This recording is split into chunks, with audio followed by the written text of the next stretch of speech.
श्री शिवाय नमस्तुभ्यम। आपका हमारे YouTube चैनल पर बहुत बहुत स्वागत है। अगर आपको आज की कथा समझ ना आए तो आप मेरे चैनल पर जाकर इससे पहले की कथा का श्रवण कीजिएगा। सूत जी कहते हैं, शिव जी ने कहा, हे महादेवी, अब मैं तुम्हारे अनुरोध से संन्यास और आहड़िक कर्म कहता हूँ।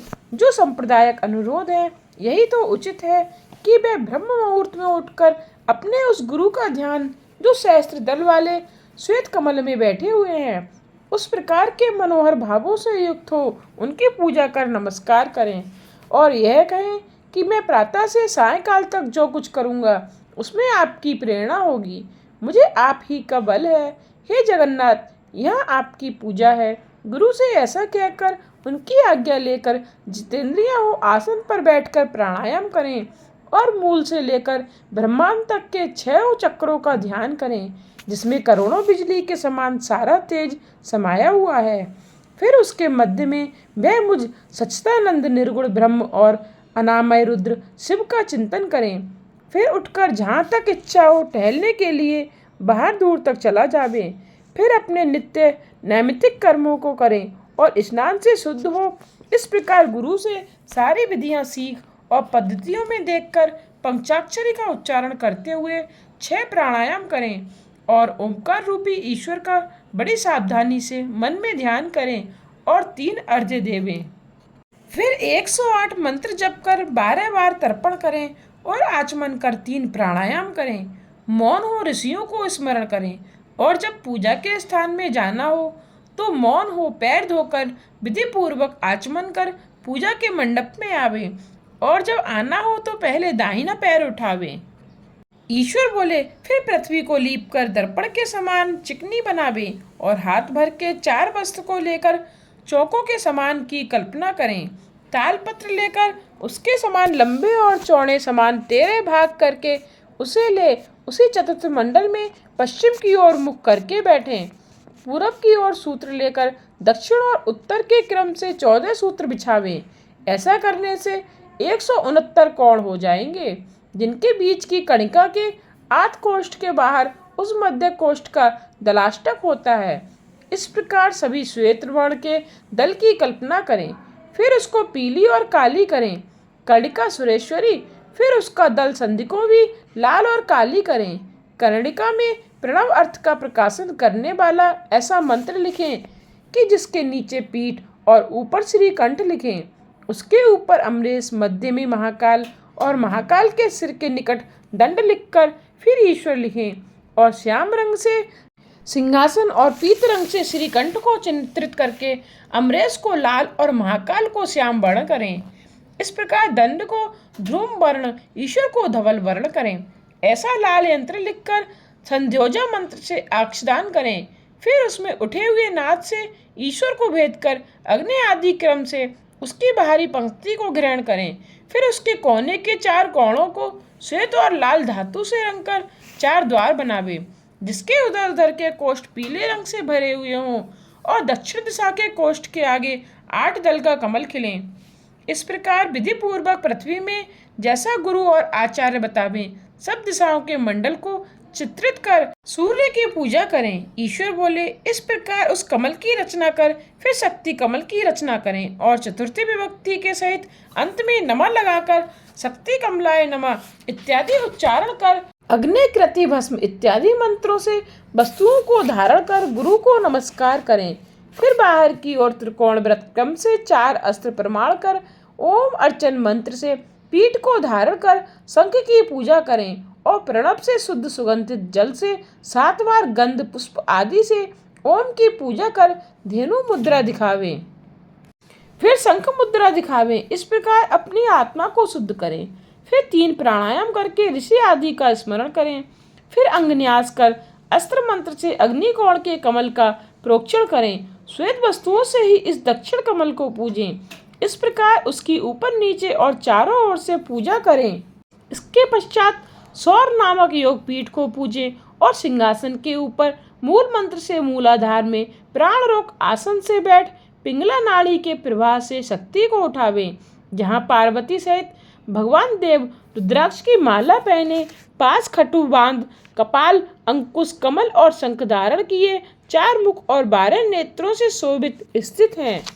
तब प्रकाश सहित सूर्य का आह्वान करता हूँ, ऐसा कहते हुए नमा लगाकर उनका आह्वान करें और मुद्राधिक स्थापना कर मुद्रा दिखावें और वहाँ धोऊं। इस बीज मंत्रों से अग्न्यास कर फिर 3 बार हे महेश्वरी पद्म के केसरों में और 6 अंगों में अग्नि, ईश्वर, राक्षस और वासु आदि की 4 मूर्तियों को आवरण में पूजें। पूरब से लेकर उत्तर तक कमल दल के मूल्य से आदित्य, भास्कर, भानु और रवि को इन 4 नामों से तथा सूर्य, ब्रह्मा, विष्णु, महेश और ईशान को तीसरे आवरण में पूजें। इस प्रकार भस्म धारण कर शिव भक्ति के लिए अंगन्यास कर नम्रता पूर्वक गुरु की पंचोपचार पूजा कर ओम श्री गेरुवे नमः ऐसा कहते हुए नमस्कार करें। इस प्रकार पूजा के विधानों से युक्त हो ओम ब्रह्मात्मने नमः के क्रम से ईशान आदि का न्यास कर पंचकला क्रम से सगोजात की कल्पना करें। बुद्धिमान इस प्रकार का प्रणव न्यास कर फिर परमात्मा को बाधक हंस न्यास करें। शिव जी कहते हैं, इस प्रकार अपने बाएं ओर चौकोर मंडल बना ओम का अर्चन करें और उसे अस्त्र मंत्र से शोभित करें।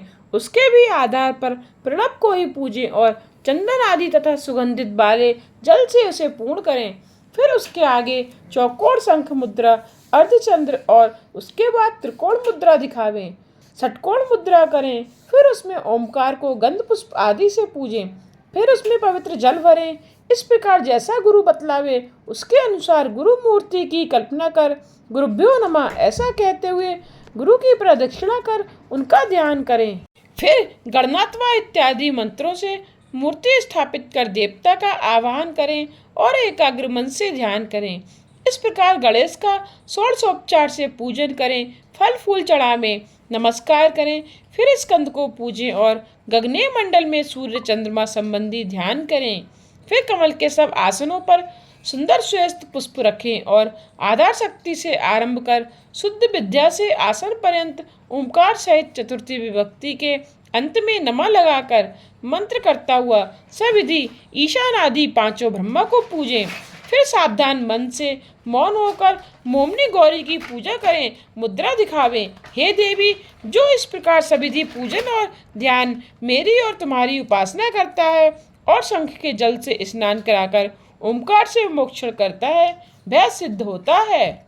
ईश्वर बोले, हे देवी, इस प्रकार पूजन के क्रम से बुद्धिमान को उचित है कि वह सर्वप्रथम गणेश कार्तिकेय का पूजन करे, फिर वेद के आदि स्वरूप महेश्वर का आवाहन कर पूर्व दिशा के भाग में कमल की कड़िका के ऊपर चारों ओर से पूजा करे और आबो राजानम इस श्रीवा से रुद्र की पूजा करे और कड़िका के दलों में आवाहन करे। शिव को पूर्व, हर को दक्षिण, शिव को उत्तर और भव को पश्चिम दिशा के पत्र में यथाक्रम से पूजे। फिर ओम रा, ओम पा, ओम ज्ञा, ओम ला अर्पण पूर्वक अंग ओम, बा, ओम, सा और वेद के आदि में ओम श्री बीज, इन 10 बीजों से लोकपालों को पूज ईशान देव को दक्षिण भाग में पूजे।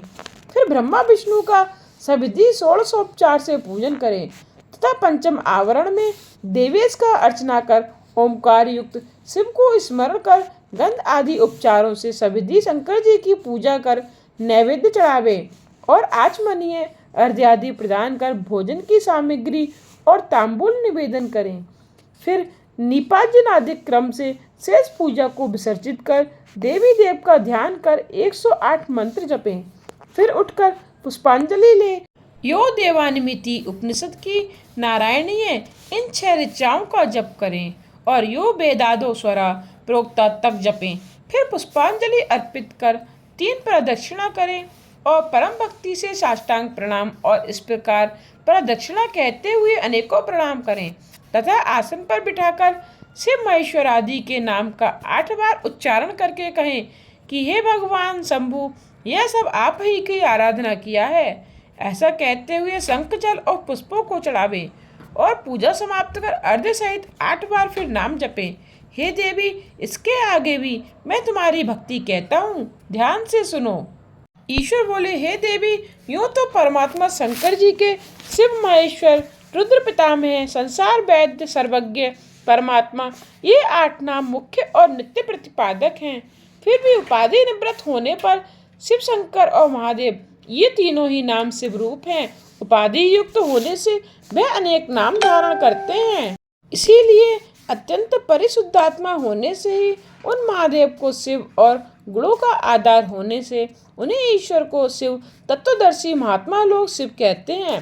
फिर जो 23 तत्वों से परे प्रकृति और प्रकृति से परे 25वां पुरुष है, उसी को वाच्यवाचक के भाव से वेद आदि में ओमकार कहते हैं। और जो वेद से जानने योग्य आत्मस्वरूप वेदांत में प्रतिष्ठित और पर से भी पर है, वही परमेश्वर कहलाते हैं। तथा पुरुष और प्रकृति जिनके अधीन है और जो त्रिगुण तत्व की अविनाशिनी माया है, वही प्रकृति तथा वही महेश्वर के प्राप्त होने पर ही नारायण की माया से मोक्ष की प्राप्ति होती है तथा दुखों को दूर करने के कारण ही उनका नाम रुद्र पड़ा है और वही परम कारण शिव है। यह सुनकर ब्रह्मा जी बोले। जब इस प्रकार सहुर जी ने कहा, तब उनके वचन सुनकर शिव जी की वेद से भरे हुए अनेक प्रकार स्तोत्र से भरी हुई उनकी स्तुति की और उन परमेश्वरी ने शिव जी के श्री चरण कमलों में बार बार प्रणाम किया। हे मुनियों, उस समय पार्वती जी अपने मन में बड़ी हर्षित हुई। हे ब्राह्मणों, यह प्रणव अर्थ का प्रकाशन करने वाला अति गुह्य विधान मैंने तुमसे कहा, जो सर्वथा ही दुखनाशक है। सूत जी कहते हैं, हे मुनिवर, जब मुनि शार्दूल पाराशर पुत्र व्यास जी ने इस प्रकार कहा, तो वेदवादी सब मुनियों ने भक्ति भाव से उनकी बड़ी पूजा की। पश्चात वेद व्यास जी कैलाश पर्वत का स्मरण कर वहां चले गए और ऋषियों ने भी प्रसन्न होकर अपने अनुष्ठान किए हुए यज्ञ के अंत में चंद्रशेखर शिव जी की परम भक्ति से पूजा कर यज्ञ आदि में मन लगा शिव ध्यान में स्थित प्राप्त की। इस कथा को देवी ने स्कंद में और स्कंद ने नंदी से तथा नंदी ने भगवान संत कुमार जी से और संत कुमार जी ने व्यास जी से कहा था, जिसे परम तेजस्वी गुरु व्यास जी से मैंने प्राप्त कर तुम्हें सुनाया। ऐसा कहकर पुराण वेत्ता श्रेष्ठ सूत जी तीर्थ यात्रा करने चले गए और वहां स्थित सभी मुनिगण इस गुप्त रहस्य को ग्रहण कर काशी में वास कर मुक्त हो शिव जी के धाम को चले गए। व्यास जी बोले, सूत जी के चले जाने पर सब मुनियों को बड़ा आश्चर्य हुआ और वे आपस में कहने लगे कि एक प्रश्न तो हम लोगों ने भुला ही दिया, जिसे सूत जी ने पहले वर्णन किया था। वह वामदेव का मत बड़ा कठिन है।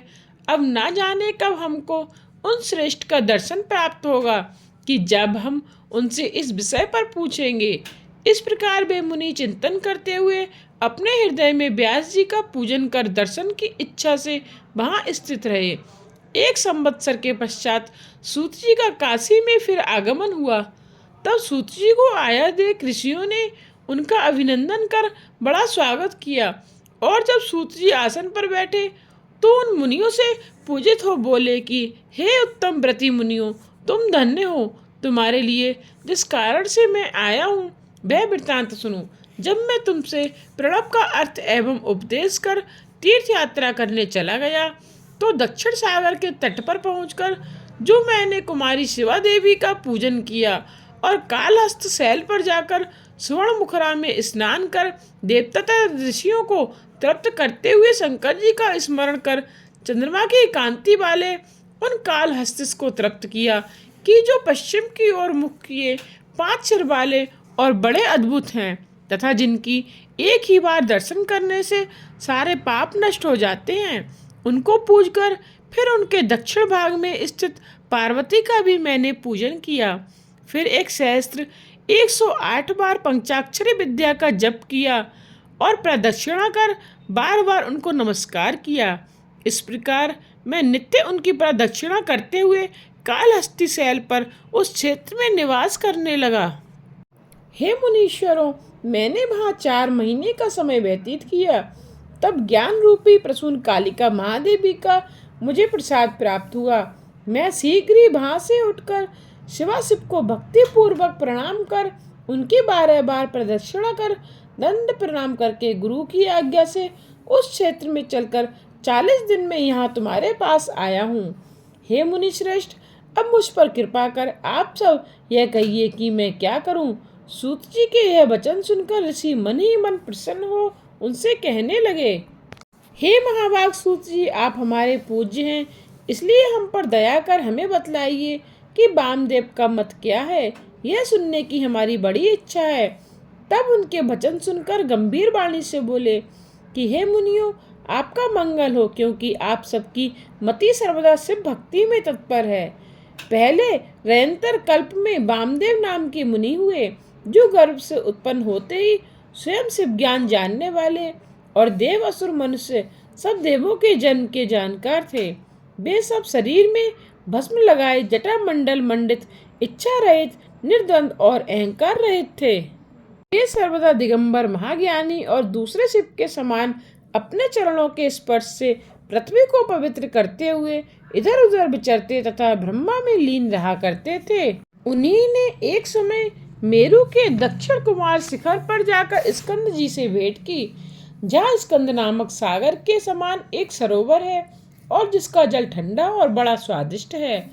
तब शिखर के ऊपर बैठे हुए मुनि वृंदों से सेवित भगवान शिव जी के पुत्र स्कंद कुमार को उदित सूर्य के समान, जिनके चार भुजा, सुंदर शरीर और मुकुट आदि से विभूषित, अगल बगल रत्न भूत दो शक्तियां उपासना कर रही थीं और जो मोर पर बैठे हुए थे, देखकर उन मुनीश्वरों ने परम भक्ति से उनकी पूजा की और हाथ जोड़कर एक दिव्य स्रोत में बड़ी स्तुति की।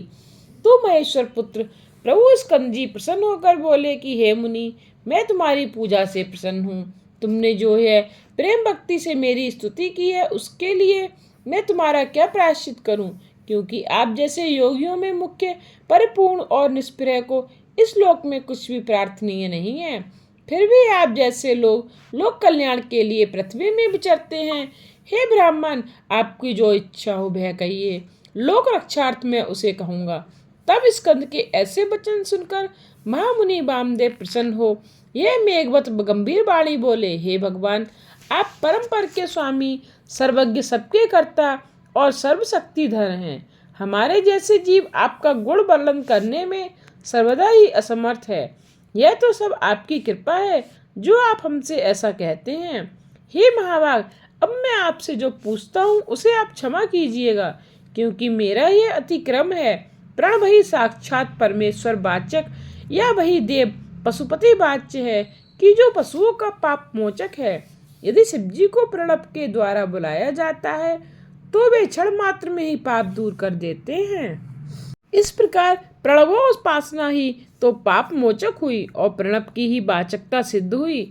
ओमकार ही तो सर्वस्वरूप है और ओम इति सर्व हो, तो इस प्रकार सबकी श्रुति और ब्रह्म स्वरूप है। हे देवताओं के पति, आपको नमस्कार है। आप ही पतियों के पति और परिपूर्ण है, अतः आपको नमस्कार है। हे सेनापते, हमारे विचार से जगत की स्थिति में शिव के सिवाय दूसरा कोई नहीं है। सर्वव्यापक स्वामी महेश्वर ही सब रूप वाले हैं। हमने सुना है कि समष्टि और व्यष्टि के भाव से यह सब कुछ प्राणवार्थ ही है। स्कंद जी बोले, हे महाभाग वामदेव जी, तुम धन्य हो। तुम बड़े ही शिव भक्त और शिव ज्ञान जानने वालों में श्रेष्ठ हो। तुमको त्रिलोकी में कुछ भी अविदित नहीं है। फिर भी लोक कल्याण की सृष्टि से मैं तुमसे कहता हूँ, इस लोक में जीव अनेकों शास्त्रों से मोहित हो रहे हैं, जिससे परमेश्वर की विचित्र माया को नहीं जान पाते। प्रणव ही साक्षात महेश्वर है और जिसे वे मोहित प्राणी नहीं जानते। यद्यपि वही देव, सगुण, निर्गुण और ब्रह्मा, इन तीनों को प्रकट करने वाला और परम देव है। प्रणव का अर्थ तो साक्षात शिवजी ने ही किया है और श्रुति, स्मृति, शास्त्र, पुराण और आगमों में कहीं भी है, जिनमें मन वाणी को तो कोई गम नहीं है और जिसे पाकर विद्वान कभी भयभीत नहीं होता। ब्रह्मा, रुद्र, इंद्र पूर्वक यह सारा जगत वही उत्पन्न करते हैं और वह कभी भी कहीं से उत्पन्न नहीं होते। उनमें विद्युत, सूर्य और चंद्रमा का कोई प्रकाश नहीं है और जिनकी भाषा से ही सारा जगत प्रकाशित होता है। यह सारा ऐश्वर्य उन महेश्वर को प्राप्त है कि जो मुमुक्षुओं के ध्यान की वस्तु है। वही सर्वव्यापी, निर्गुण, सगुण, निष्फल तथा शिव है। स्थूल, सूक्ष्म और उनसे भी परे है उनके तीन रूप हैं। वही सब देवादिदेव, संतान, निष्फल और ज्ञान क्रिया के स्वभाव वाले और परमात्मा भी कहे जाते हैं। वही देव पंचक और कला पंचक भी है।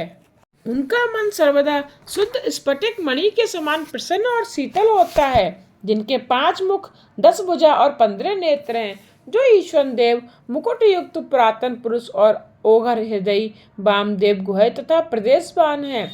सदपाद, तन मूर्ति साक्षात संपूर्ण निष्फल और मूर्ति, ये 6 प्रकार का शरीर धारण करने वाले हैं। शब्द की शक्तियों से भी वे स्फुरित होते, हृदयों में विराजमान रहते, अपनी मनोन्मति शक्ति से वाम भाग विभूषित हैं। मनवादी से जिसके 6 प्रकार के अर्थ मंत्रों द्वारा होते हैं, जो उपन्यास मार्गी, समष्टि, व्यष्टि भाव वाले प्रवणात्मक अर्थ वाले हैं। मैं इनके अर्थ को कहता हूँ, सुनो। पहले उपदेश का क्रम कहता हूँ। हे महाराज, लोक में बड़ विख्यात हैं। इनमें 3 के लिए ही वेद 4 कहा गया है। शूद्र वेद का अधिकारी नहीं है, उसे केवल सेवा ही करने को कहा गया है। शेष तीनों वर्ण अपने ही आश्रम में रत रहे। इन्हें तो श्रुति स्मृति धर्म का ही अनुष्ठान करना चाहिए, अन्य नहीं। इसी से इंद्र सिद्धि प्राप्त होगी। वेद मार्ग के प्रदर्शक परमेश्वर की यही आज्ञा है। तब श्रुति स्मृति जैसा कहती हैं, उसी के अनुसार वर्णाश्रम धर्म से अपने आचारों द्वारा परमेश्वर की वह पूजा करें कि जिसके करते से कितने ही श्रेष्ठ मुनियों ने सायुज्यता प्राप्त की है। स्कंद जी बोले, ऐसा यदि मध्याह्न में प्रसन्नता पूर्वक स्थान पर गंध पुष्प और अक्षत आदि पूजा की सामग्रियों को लेकर पहले देव पूज्य तथा शिव पुत्र गणेश की विधि पूर्वक पूजा और ध्यान कर पूर्णाहुति दे, हवन समाप्त करें और गायत्री का जप करता हुआ अपराह्न को कर्म समाप्त करें। फिर सायंकाल को स्नान कर संध्या काल की संध्या समाप्त करें और इस समय सद्योजात के 5 मंत्रों से हवन करें। अंत में उमा सहित महादेव का अग्नि में ध्यान करें। फिर सावित्री के प्रथम पाद का उच्चारण करते हुए गायत्री के दूसरे पाद का उच्चारण करें। फिर 3 पाद का उच्चारण करें और सावित्री प्रवेशयामी ऐसा कहकर भूर्भुवः सुव्रोत्र ऐसा कहते हुए उन शंकर साक्षात का ध्यान करें, जो अर्धनारीश्वर हैं, जिनके 5 मुख, 10 भुजा, 15 नेत्र और बड़ा उज्ज्वल शरीर है, और जिन सदाशिव और मनोहर देव की जगत माता त्रिलोक को उत्पन्न करने वाली त्रिगुण और निर्गुणमयी शिव धर्म पत्नी है। ऐसा विचार कर बुद्धिमान पुरुष उस गायत्री देवी का जप करें, क्योंकि वह आदि देवी त्रिपदा, ब्राह्मणत्व, दात्री और अजा है। वही विहायतियों से उत्पन्न, उन्हीं में लीन होने वाली और वेद की आदि प्रणव और शिवपात्री है। यह मंत्र राज सब मंत्रों का बीज रूप मंत्र है। वह प्रणव शिव और शिव ही प्रणव है। उसमें बाच्य बाच कथा भेद नहीं है। इसी महामंत्र को काशी में शरीर त्यागने वाले को मरते समय उपदेश देकर शिवजी मुक्त करते हैं। इस कारण उन परम कारण देव एक अक्षर श्रेष्ठ को यति श्रेष्ठ हृदय कमर में धारण कर पूजें। वामदेव बोले, हे भगवान, हे सब देवताओं के ईश्वर शिवजी के पुत्र, प्रणतारित भंजन 6 प्रकार के अर्थ का ज्ञान क्या है? 6 प्रकार के अर्थ कौन कौन से हैं और उनका क्या ज्ञान है? इसका प्रतिपादक कौन है और इस ज्ञान का क्या फल है? इसके जाने बिना जीव शास्त्रों से विमोहित हो रहा है और मैं भी शिव माया से विमोहित हो रहा हूँ। मैं आपकी शरण हूँ, आप मुझ पर कृपा कर उसे ज्ञान मृत को पिलाइए कि जिसे पीकर मोह रहित हो जाऊं, क्योंकि शिव पद अदैत्य है। तब मुनियों के इन वचनों को सुनकर शक्तिधारी प्रभु शास्त्र के विरोधों को शिव पद अदैत्य है। तब मुनियों के इस वचनों को सुनकर शिव शक्तिधारी प्रभु शास्त्र विरोधकों के लिए यह मैत्रासजन वचन कहने लगे कि हे मुनि शार्दुल, जो कुछ आपने पूछा है वह समस्त प्रणवार्थ परिज्ञान रूप में तुमसे सादर कहता हूँ, जो समष्टि व्यष्टि के भाव से सर्वथा ही महेश्वर का है। हे सुब्रत, अब उन 6 प्रकार के अर्थों को कहता हूँ कि जिसके एक ही का परिज्ञान होता है। पहला मंत्र रूप, दूसरा मंत्र भाव, तीसरा देवार्थ, चौथा प्रपंचार्थ, 5वां गुरु रूप का दिखाया हुआ अर्थ और 6वां शिष्य के आत्मानुसार कार्य। यही 6 प्रकार अर्थ पहले कहे हैं। हे मुनि उत्तम, पहले उस मंत्र स्वरूप को सुनिए कि जिसके विज्ञान मात्र से पुरुष ज्ञानी हो जाता है। पहला स्वर अकार है, जिसके बाद 5वां उकार पड़ता है, और इसी प्रकार पवर्ग का अंत मकार, यही बिंदु और नारद है। इन्हीं पांचों को वेद में ओंकार कहा है। यही समष्टि रूप है और इसी को वेद में ओंकार कहा गया है। इसी प्रकार नाद भी सबकी समष्टि है और अकार उकार मकार ये सब बिंदु की आदि में है। यही व्यष्टि रूप से सिद्ध हो ओंकार शिव का याचक है। इन्हीं पांचों वर्णों को समष्टि कला प्रणव शिव का वाचक है और शिव जी के उपदेश मार्ग से जो उसका विचार है वही मंत्र रूप है। इसी से प्रणव राज कहते हैं जो शिव का ही रूप है। ईश्वर बोले, अब इसके बाद सृष्टि की पद्धति कहता हूँ। जो महेश आदि चतुष्ट और सदाशिव कहलाता है वही समष्टि प्रभु आकाश के अधिपति हैं और उन्हीं का महेश आदि चार रूप इसी की व्यष्टि है। जिन सदाशिव के सहस्त्रांश से महेश्वर की उत्पत्ति होती है और जो पुरुष अनंत रूप होने से ही वायु के भी अधिपति हैं, जिनके वाम में माया शक्ति है और जो सब क्रियाओं के अधिपति हैं, तथा जिनकी ईश्वर आदि चतुष्टय व्यष्टि रूप है। ईश्वर विश्वेश्वर परमेश्वर और सर्वेश्वर यही श्रेष्ठ तिरोभाव चक्र है। यह तिरोभाव भी दो प्रकार का होता है, एक रुद्र आदि गोचर, दूसरा जीव समूह का शरीर रूप। यह पाप पुण्य रूप शरीर जब तक स्थित है तब तक वह रहता है और इसमें कर्म की साम्यता है, किंतु यह एक ही होता है। उसी एक में अनुग्रह करने की सामर्थ्य है और वही विभु भी है जिसमें तिरोभाव और कर्म की साम्यता है। उसी को साक्षात पर ब्रह्म, निर्विकल्प तथा निरामय इस प्रकार से ईश्वर आदि चार देवता कहे हैं। इसमें तिरोभाव का चक्र शांति कलामय है और इसी को उत्तम पद तथा महेश्वर से अधिष्ठित कहा है। महेश्वर के चरणों की सेवा करने वाले इसी को प्राप्त होते हैं। महेश्वर के 1000वें अंश से रुद्र की उत्पत्ति होती है, जो अधीर शरीर के होते हैं और जो समस्त तेज तत्व के स्वामी हैं, तथा जो प्रभु अपने वाम भाग में गौरी शक्ति धारण किए और संहार करने वाले हैं।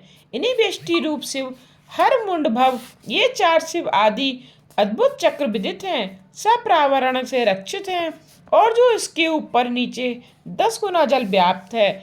इसी हिरण्मय स्वरूप जल के मध्य में जो रहता है उसी को श्रुति ने जल मध्यसाई कहा है, जिसमें अपने अनुग्रह तिरोभाव संहार स्थित और सृष्टि से युक्त हो निरंतर एक शक्ति युक्त रहकर शिवजी लीला करते हैं।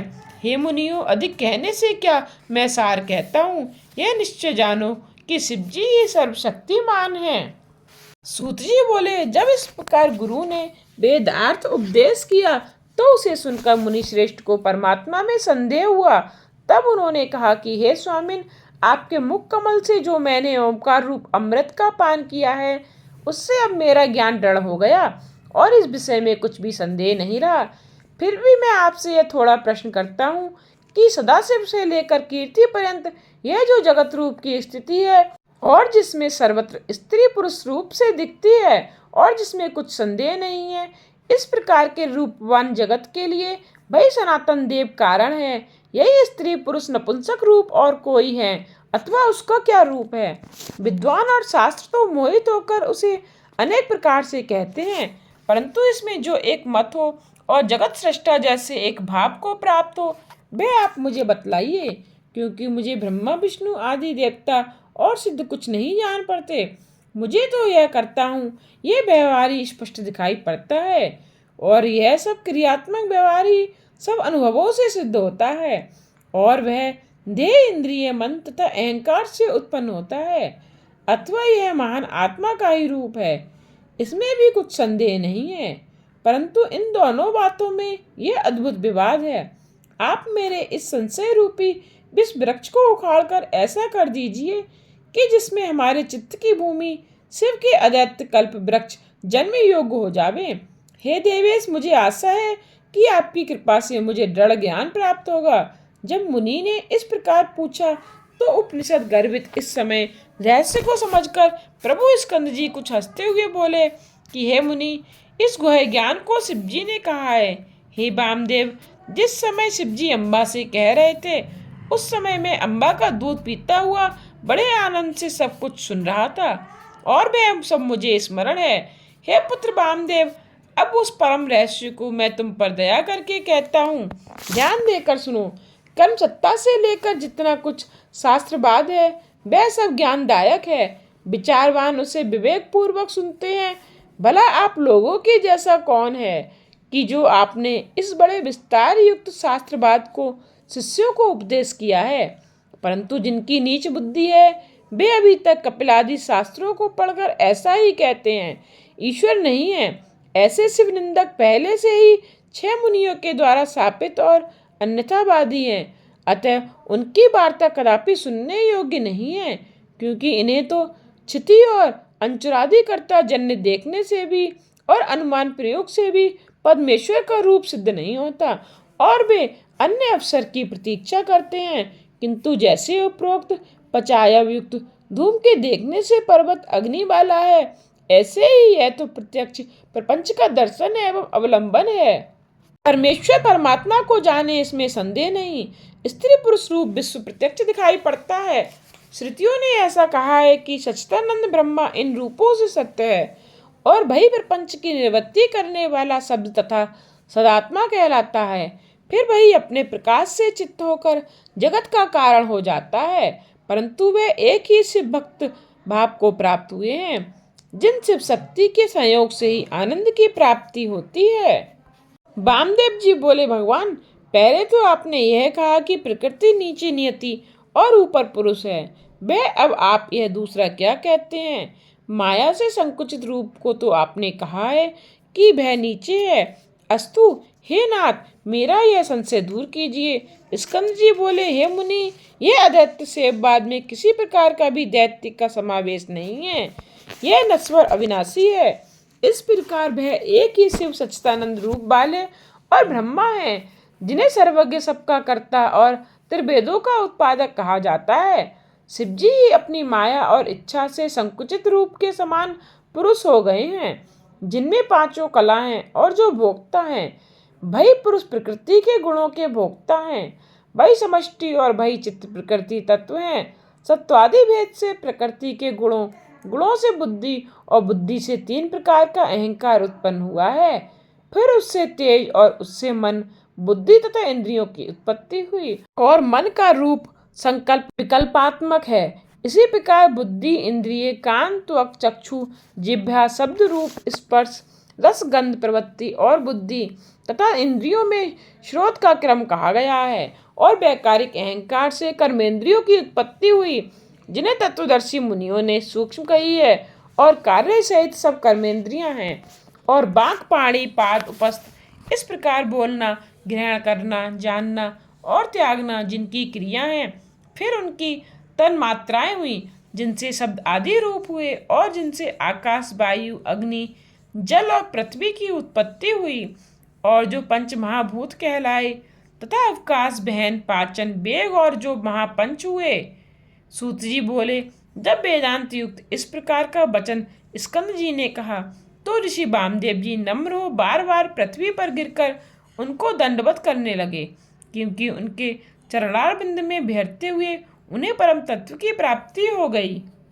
सौनक जी बोले, इस परम रहस्य को सुनकर वामदेव जी ने महेश्वर के पुत्र से क्या कहा? वे वामदेव जी तो बड़े ही धन्य हैं कि जिनके द्वारा इस पवन पावनी कथा की उत्पत्ति हुई। तब मुनियों के इस प्रेम गर्भित वचन को सुनकर प्रसन्न हो महापंडित सूत जी उनसे प्रेमियों से बोले, हे मुनियों, आप सब महादेव जी के भक्त धन्य हैं, जो इस प्रकार लोकोपकार कर रहे हैं। अतः अब मुझसे उन दोनों महात्माओं का संवाद फिर सुनिए। तब वामदेव जी ने स्कंद जी से पूछा कि हे भगवान, हे सर्वतत्व विशारद षणमुख जी, अब आप मुझे संप्रदाय के इस ज्ञान को बतलाइए कि जिसके उपदेश के बिना जीवों को भोग, मोक्ष आदि सिद्धि नहीं प्राप्त होती, और जिन्हें उपदेश का अधिकार नहीं है। इनके छौर, कर्म और स्नान इस प्रकार क्यों हैं? वह कहकर आप मेरा संशय दूर कीजिए। यह सुनकर स्कंद जी बोले, हे वामदेव जी, अब मैं एक परम गुप्त तत्व आपसे कहता हूँ, ध्यान देकर सुनो। वैशाख, श्रावण, आश्विन, कार्तिक, अगहन, माघ, इन महीनों के शुक्ल पक्ष और शुभ दिन में पंचमी अथवा पूर्णमासी को शुद्ध हो गुरु के चरण धो, उनके निकट मृग चरण के आसन पर शंख में पुष्प रख प्रणव मंत्र से अभिमंत्रित करें और गंध पुष्प आदि से पूजन करें। दीपक दिखा मुद्रा से रक्षा कर कवच मंत्र से आच्छादित करें।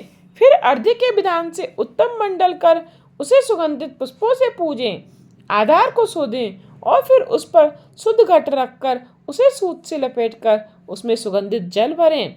फिर पीपल, पियखम, जामुन, आम, बड़, इन पांचों की डाल और इन पांचों के पत्ते और हाथी, घोड़े, रव, बाबी और नदी के संगम स्थान की मिट्टी में सुगंधित मिलाकर उस कलश पर लेपन करें। फिर सब आम के पत्ते, कुश का अग्र, नारियल और फूल मिला इस प्रकार सब वस्तुओं से उस घट को अलंकृत करें। उस घट में पंचरत्न डालें और पंचरत्न ना हो तो भक्ति सहित उसमें सुवर्ण ही डाल देवें। फिर नील, माणिक्य, सुवर्ण, मूंगा और गोमेद, इन 5 रत्नों को लें। निर्मलस्क का उच्चारण करते हुए अंत में ग्लूमू ऐसा उच्चारण करते हुए प्रेम पूर्वक सब विधि पूजन करें। फिर खीर और तांबूल रख 8 नामों से पूजा कर अभिनंदन करें। इस प्रकार गुरु की कृपा से निर्मल आत्मा होवें, क्योंकि गुरु ही सेवें और वह जैसा बतलाएं उक्त प्रकार के अनुष्ठान सहित उनकी पूजा करें। फिर गुरु अपने ऐसे शिष्य को हस्त सोहा मंत्र का उपदेश दें, जिसके आही में है के अर्थ सहित आत्मा स्वयं शिव है। इस प्रकार गुरु उपदेश दें, यह सोचें कि भाई मैं शिव हूँ। फिर वह शिष्य को भस्म का परोक्ष ज्ञान दें और सादर उसका तात्पर्य इस प्रकार 22 वाक्यों में समझावें। स्कंद जी बोले, तब गुरुजी इस प्रकार कहें कि एक मैं ब्रह्मा हूँ, दो वह तू है, आत्मा ही ब्रह्म है, सारा जगत ईश्वर से अधिष्ठित है, मैं ही प्राण हूँ, आत्मा ही ज्ञान है, प्रज्ञानात्मा अर्थात जो यहाँ वृत्त अविशेष भय पर है, वही तुम्हारा आत्म अंतर्यामी और अमृत है। वह एक ही पुरुष में और आदित्य में है, पर ब्रह्मा भी मैं ही हूँ, सबके परे, सबका ज्ञाता, वेद शास्त्र का गुरु और स्वयं आनंद लक्षण मैं ही हूँ। वह एक सर्वभूतों के हृदय में मैं ही हूँ, तत्व और पृथ्वी का प्राण मैं ही हूँ, जल का और तेज का भी प्राण मैं हूँ, वायु और आकाश का प्राण मैं हूँ, त्रिगुण का भी प्राण मैं हूँ, सर्वात्मक एक अद्वितीय मैं हूँ। यह सब कुछ ब्रह्म रूप ही है, मैं सभी मुक्त स्वरूप हूँ, जो यह है वही मैं हूँ और हंस भी मैं ही हूँ। इस प्रकार सबका ध्यान करो। यह कहकर स्कंद जी ने वामदेव जी को छोर से स्नान की विधि बताई।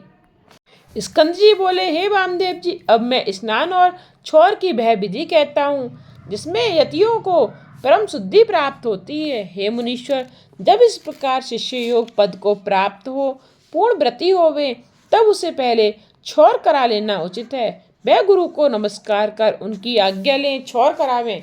फिर उस कपड़े को जो नाई के पास हो उसे मिट्टी और जल से धुला डालें तथा उसके हाथ भी मिट्टी देकर धुला देवें और शिव शिव उच्चारण करता हुआ दोनों हाथों की अनामिका और अंगूठे को अभिमंत्रित करें।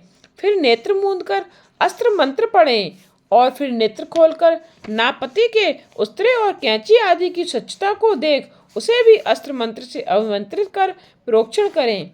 तब प्रभाव से छुरे को ग्रहण करा दाहिनी ओर से छोर करावे और पहले कुल आगे के बाल को दूर करावें, पीछे सब बाल मुड़ावें।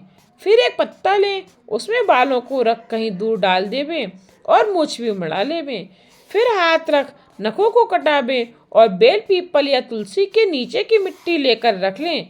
फिर 12 बार जल में डुबकी लगाकर किनारे पर बैठ उस मिट्टी के 3 भाग कर शुद्ध स्थान में रख उसे प्रोक्षण कर अस्त्र मंत्र से अभिमंत्रित करें।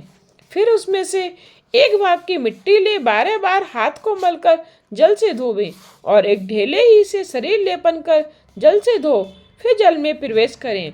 फिर दूसरे भाग की मिट्टी लें, 12 बार सिर से मुख तक लपेट कर 12 बार जल में डुबकी लगावें और फिर तट पर जाकर 16 कुल्ला करें और 2 बार आचमन कर ओम पूर्वक 16 प्राणायाम करें। फिर बची हुई मिट्टी को लेकर उसके 3 भाग कर उसमें से एक भाग ले कमर और पैर धोकर 2 बार कुल्ला आचमन करें। फिर मौन होकर ओमकार पूर्वक 16 प्राणायाम करें। फिर दूसरे भाग को ले ओम कहते हुए जंघा में लगाएं और प्रणव से 3 प्रोक्षण करें। फिर रखी हुई मिट्टी को 7 बार अभिमंत्रित कर उससे अपना हाथ 3 बार धोवें और अपनी कक्षा में सूर्य को देखते हुए सिर से पैर तक मिट्टी लगावे और तीसरे भाग की मिट्टी को ले पृथ्वी पर रखे हुए अपने दंड को उठा अपने मंत्रदाता गुरु को ज्ञान सहित स्मरण करते हुए 3 बार साष्टांग प्रणाम करें और तीर्थ में प्रवेश कर बार बार डुबकी लगावें और ओम कहता हुआ 3 बार शिव के चरण कमलों का ध्यान करें जो संसार सागर से तारने वाले हैं। हे मुनिवरे, यह तो मैंने आपके स्नेह से कहा, अब आगे और क्या सुनने की इच्छा है वह कहिए। वामदेव जी बोले, हे गुरु, मैंने यह सुना है कि यतियों का दाह कर्म नहीं होता और केवल शुद्ध भूमि में उन्हें स्थापित कर दिया जाता है। इसका क्या कारण है, यह आप प्रेम पूर्वक कहिए, क्योंकि आपके समान कोई वक्ता नहीं है। सूत जी बोले, जब वामदेव जी ने इस प्रकार कहा तब असुर निकंदन स्कंद जी शिव से सुने हुए इस परम रहस्य को फिर उनसे कहने लगे। स्कंद जी बोले, हे मुनि, ये बड़ी गुह्य बात है। इसी प्रकार का प्रश्न तो शिव योगी भृगु नाम के मुनि ने भी सर्वज्ञ शिव जी से किया था, जिसे उन साक्षात शिव जी ने एक कथा के लय में वर्णन किया था। हे ब्रह्मांड, भई कथा मैं तुमसे कहता हूँ, यह ज्ञान हर एक को नहीं देना चाहिए। यदि ऐसा ही कोई शांत चित्त वाला शिव भक्त शिष्य हो तो उसे ही दें, क्योंकि ऐसा ही महान धैर्यवान योगी जिसे समाधि अवस्था प्राप्त हो वही शिव रूप से परिपूर्ण होता है, परंतु जिसका चित्त समाधि से परिचित नहीं और अधीर हो उसका भी एक उपाय है। ऐसे पुरुष को चाहिए कि वह गुरु के मुख से सुनकर शिव जी के ध्यान में परायण हो योगाभ्यास करें, और जिससे 3 पदार्थों का ज्ञान होता है ऐसे त्रिपुटी में ध्यान करने के लिए यम नियम आदि का अभ्यास करें। नित्य प्रणव में मन लगावे। यदि कभी शरीर शिथिल पड़ जावे और शरीर न चलता हो तो केवल शिव जी का स्मरण करता रहे। इससे भी सदाशिव के प्रसाद से नंदी द्वारा प्रेरित हो वह पुण्यात्माओं के लोक में जाता है। कैसे भी हो उसे उत्तर नारायण की प्राप्ति हो जाती है। स्कंद जी बोले, हे मुनि, अब एकादशी विधि सुनिए। 11वें दिन के आने पर जो विधि कही गई है वह मैं आपको स्नेह से कहता हूँ। एक वेदी को शुद्ध लीप कर पश्चिम पूर्व 5 मंडल बनावे और उसमें देवेश्वरी अतिवाहिक जैसा पहले कहा गया है वैसे 5 देवताओं का पूजन करें। इसका एक विस्तृत विधान है और इस प्रकार उसके दिव्य रूप का ध्यान करें। शिव जी की कृपा से क्या नहीं सिद्ध हो सकता, वे सब पर कृपा करने वाले हैं। शिव जी ने अपने पास सब कार्य करने वाली, दिव्य और अनुग्रह करने वाली ऐसी 5 मूर्तियां स्वीकार कर ली हैं। उन शिवात्म देवताओं का ध्यान करके उनके चरणों में शंख के जल बिंदु समर्पण करें। सविधि और भी बहुत सी पूजा करें। ओम भूर्भुवः स्वाहा इस मंत्र से प्रोक्षणादि करें और धूप दीप देखकर प्रदक्षिणा और नमस्कार कर सिर पर अंजलि धारण कर प्रार्थना करें कि हे माताओं, तुम प्रसन्न होकर इस यति को शिव चरणों में रक्षित करो। ऐसी प्रार्थना कर किए हुए सब कर्मों को विसर्जित कर उनके प्रसाद को कन्याओं को बांट दें अथवा गौओं को खिलावें अथवा जल में डाल दें, अन्यत्र कहीं न डालें। इसी प्रकार उनका पार्वन श्राद्ध करें, क्योंकि यति का एकादिष्ट श्राद्ध नहीं होता है, इसकी भी एक अलग विधि है। इस विधि को करके 4 ब्राह्मणों को बुलाकर उनके चरण धो शिव जी की सविधि पूजा कर शिव के सन्मुख भोजन करावें। फिर गोबर से लीप कर जिस पर पहले ही से कल्पित कुछ रखा हो उस पर बैठकर प्राणायाम करके कहें कि मैं पिंडों का दान करता हूँ। ऐसा संकल्प करके 3 मंडलों का अपने परमात्मा, अंतर आत्मा और आत्मा के लिए पूजा करें तथा चतुर्थी को अंत तक इसका विचार करें कि हमने आत्मा को पिंड दिया है, फिर पिंड दें। फिर कुछ से जल छिड़क कर प्रदक्षिणा और नमस्कार करें। ब्राह्मणों को दक्षिणा दें। उसी स्थान में नारायण बलि करें। फिर रक्षा के लिए विष्णु की महापूजा का अलग विधान है। अंत में वेद पाठी 12 ऐसे ब्राह्मणों को जिनका केशवादिक नाम हो बुलाकर उन्हें गंध अक्षत और पुष्प से पूज देवें। फिर उपान्हे तथा छत्र देकर भक्ति पूर्वक विविध शुभ वचनों द्वारा यथा विधि संतुष्ट करें। कुशाओं पर पायस बलि करें। मुनीश्वर, यह एकादश की विधि मैंने कही। हे द्विज, अब द्वादशी की विधि सुनो। आज की कथा को यहीं विश्राम देते हुए इससे आगे की कथा का श्रवण आप कल के अध्याय में कीजिएगा। आगे आने वाली कथा के लिए मेरे चैनल को सब्सक्राइब करना ना भूलिएगा, जिससे आने वाली वीडियोज़ के नोटिफिकेशन आप तक पहुंचते रहें।